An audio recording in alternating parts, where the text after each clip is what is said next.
hilarious, and we have our final guest of the day, Mr. Tim Judd from Search Initiatives. Welcome, Tim. Hi there. Thanks for having me on. Great. So tell us, Search Initiatives, we can put an awful lot of thought behind that name. Tell us more. What is it? Well, we do lead generation. We're all about getting new business for local businesses.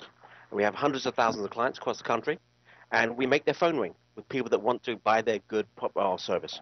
Okay, so tell me what kind of business you work with. Where can you really help? It's across the board. Financial services, healthcare services, homeowners, anything from roofing, heating, HVAC, you name it. It's a wide mixture. Not much automotive, not much hotels, restaurants, but lots and lots of home services. Right.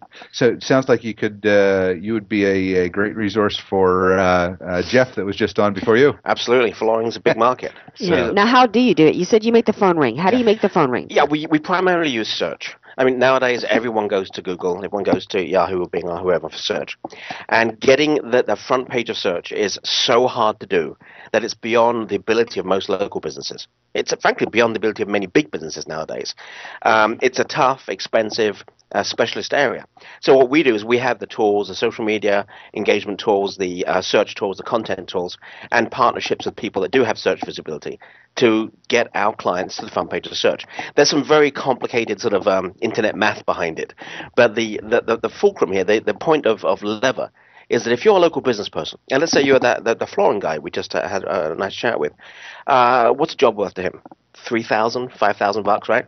Right. Most local business people will figure that 5 to 10% of the value of the job for marketing is not out of the question. So he may well be spending, in terms of loyalty cultivation and/or advertising, $300 to get a job. Well, if I can make the phone ring at $75 a lead, and he gets a job every 1 in 3 phone calls, he's in business. So we're dealing with a high value, relatively high cost object. It's not just a click, not just a like. It's someone committing to phone you up. And the way the human psychology goes, to actually pick up the phone and make that call, you're a long way down the buying cycle. You're not just vaguely thinking about it. You're going, well, gee, I need a quote. That's where the rubber hits the road. And that's what we specialize in. Interesting. So tell us a little bit about what separates you. There's been, a million people out there working on this type of process. What makes you different? What we do works. There are. I like that answer. I like a simple There answer. are hundreds, maybe thousands of charlatans out there. I use the term charlatan because I'm on a family graded radio station. No, there's a lot of people just lying, flat out telling you nonsense, and often they'll sell to you over the phone, or they'll do some other elaborate marketing piece, maybe email, and they'll say, we'll get you the front page of Google, and it'll only cost you $100 a month or $400 a month, and you'll try it for 3 months because you're a local business person and you try everything. Right. It's a characteristic of a local business people is they buy the last thing was sold to them, right?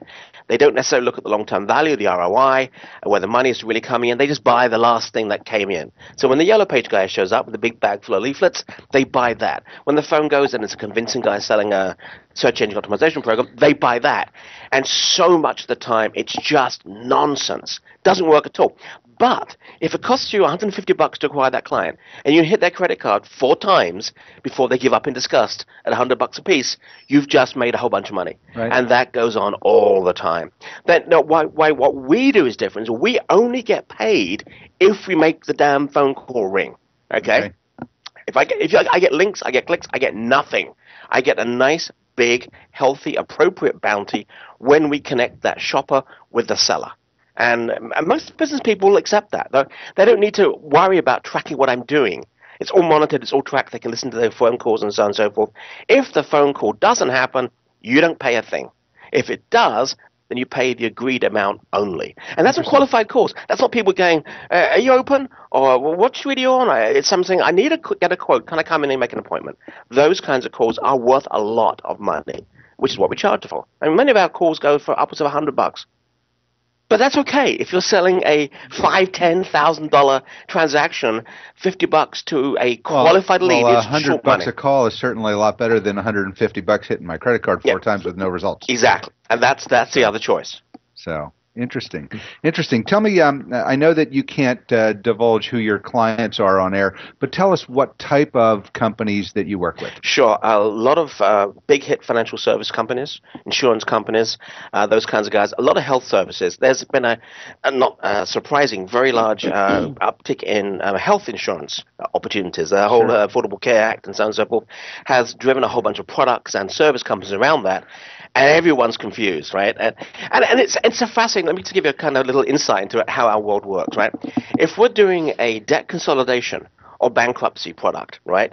Those calls happen after 6 o'clock, right? If you're looking for affordable health care, those calls happen between 11:30 and 2:30. Because at lunchtime, people call from work to talk about the health care plan they want to get on. They don't call about bankruptcy during office hours. So what we do and how we time our media and how we time our pushing and so on and so forth has got to be tied to the product as well. So a financial service versus a car service are quite different the way they perform and how we drive those campaigns. It's interesting. And one of the things that I liked about what you said is you blend the right mix between your search engine optimization and your social media. Is that correct? Yeah, we do. Social media is fascinating. 5 years ago, you couldn't get wit in social media. It was hopeless. I mean, no matter what you did, it never converted anything close to search. Like, search has been it for the last 10, 12 years, right? I was in one of the original search engines, back in the days when Google was in short pants. And search has been king of the hill. That's why Google's worth $50 billion, right? Right. Yeah. So search has always been the way to find intention, because you're looking for something, therefore you can be sold to, right? Social media is all about, well, here's my cats, here's my kids, here's my, and look, it's a great trail we found. That's not good if you're trying to sell home security, because how do you know, right?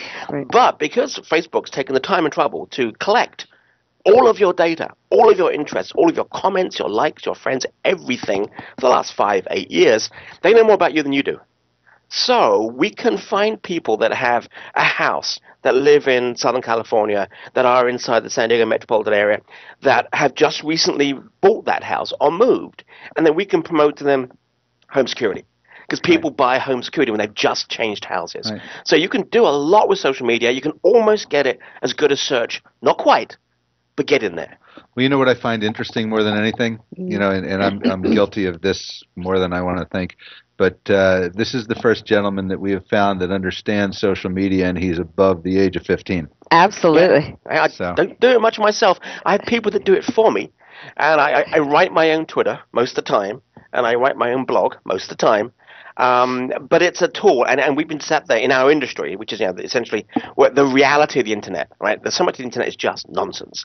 But where reality actually happens, where local business does business, yeah, and there's real money there. There's a ton of real money there. 65% of the economy is local, right? So there's real money in there, but until that real money becomes recognizable and you can actually make things work and drive real leads, it's just fluff. So Facebook's now viable as a social media platform. Twitter's getting there. Instagram just passed Twitter user base, right? Still owned by Facebook, and yet not being commercialized yet. So there's a ton of new media coming through. And if you're a local business person and you have to try to engage with that stuff and figure out where to spend your limited marketing dollars, would you rather blow it on $500 a month of what may or may not ever work, or would you rather buy 5 leads for people that actually want your product or service? And there's a big difference there. Interesting. You're listening to Close Up on San Diego Business here on KFSD AM 1450, a Bloomberg radio station, streaming live on the web at financialnewsandtalk.com. Give us a tweet at CloseUpSD or find our page on Facebook. We want to hear from you. I'm your host, Barry Waxler, here with my co-host, Andrea Kay, and Al Arias, and our guest is Mr. Tim Judd from Search Initiatives. Well, it absolutely makes sense because, if you were to pay attention to me on Facebook, you would know my food obsession. Yep. You would know my fashion obsessions and my dog obsessions and everything that's important to me. And you would know every time that I was thinking about buying a car or making any other kind of major purchase, redecorating my home, and pretty much every product or service that I would need. Yeah, I'm about to move. It's so exciting. I can't wait to get to the new school area. Right. Bingo. Home security, U-Haul, and you can attack that. No, attack's the wrong word. You can address messages to that person, and they'll just go, wow, gee, isn't that amazing? I'm thinking about home security. Let me make this phone call happen. And that only happened because we could track exactly what you've been doing for the last Lord knows how long. Twitter's similar. People say, oh, gee, anyone know anything about the new Chevy truck? Bingo. Let's get that person with a commercialized tweet message and, oh, yeah, Chevy truck in your area. And that's all done by computer. You can't do that by human being. That's all done through our platforms. Now, when you take on a new client, how much lead time do you need? Do you set it up? Is it virtually instantaneous, or how does that work? It takes a bit of time, depending on what we're doing. You can do it as quickly as immediately, but we typically work. We work with two kinds of clients. One is SMBs, small medium-sized businesses, one location, 2 or 3 locations. They tend to fall into a cookie cutter. So in other words, we'll know what we can realistically do for what money for that kind of activity. So if we were doing divorce attorney in West Oshkosh, that's one thing. Divorce attorney Manhattan, forget about it. It's forget about it. It's impossible, right? So we know when a client comes to us, more or less, what we can expect to achieve for them in terms of the number of leads per week and what those leads will be. And we'll set them up, and it can take as much as a couple of weeks to get going, but typically it's inside that week. And then we'll see. And it doesn't work for all clients. So it's even if it's not instantaneous, it's only a matter of days. It's not months. That's amazing. Could you remark about the divorce attorney in Manhattan? Why do you forget about it? It's so competitive. If you're looking for the more valuable the transaction is, the more valuable the media around it is. So if I'm looking at a divorce attorney in Manhattan, I'm probably looking at a couple of $1 million worth of materials trading hands. So the limited real estate which is expressible for that activity is going to be massively expensive. So we wouldn't play there. It's just too expensive. Other folks do, but they'll be charging $5,000 a lead, not 50 or 100 where we are. Interesting. Any minimum size of order that you want to take?